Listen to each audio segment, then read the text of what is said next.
So for today's guys,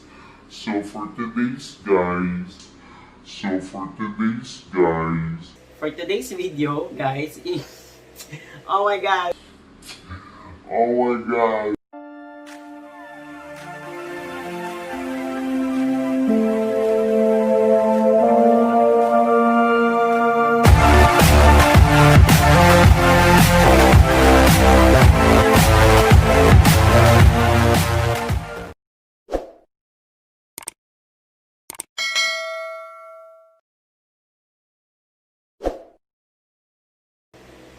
Hello guys! Welcome back sa aking channel. Ayan, so nagkita na naman tayo. So ibig sabihin, pinapanood mo na naman ang vlog ko.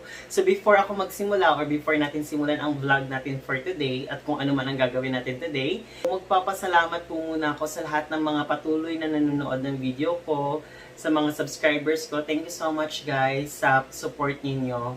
Everyday na-inspire talaga ako na mag-isip ng content at kung gumawa ng panibagong video para sa inyo. So, maraming salamat po. And for today's vlog, guys, ang gagawin ko, ipapakita ko sa inyo kung paano ko ginawa yung mga room decorations ko dito sa aking bedroom.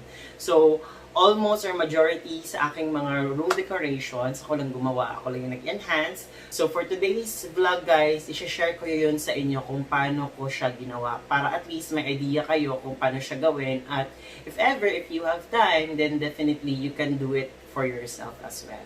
So kung gusto mong mapanood kung paano ko siya ginawa, continue watching!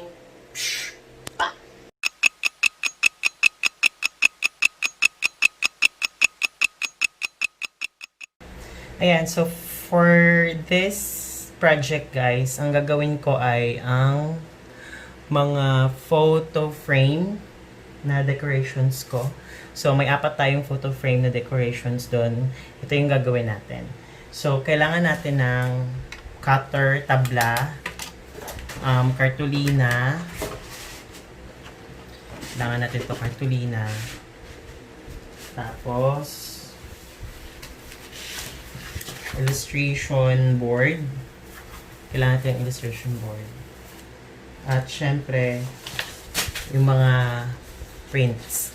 So, ito guys, ginawa ko lang to sa Canva. So, kahit saan, kung meron kayong mga applications or software na pwedeng gumawa ng kung anong mga image, pwede to. So, ito yung una. So, as you can see guys, ang first photo natin dito or image, barcode, tapos may nakalagay 0/25/1987 kasi yan yung birthday ko. So alam niyo na kung ilang taon ako. Ayan. So next is ito. So nakita ko to sa Google, ginoogle ko lang to guys. Sabi dito, kasi di ba ang meaning ng Aries is God of War. So ngayon, nag-search ako kung may female version. Ito yung, syempre, para aura. Ayan. Yung second.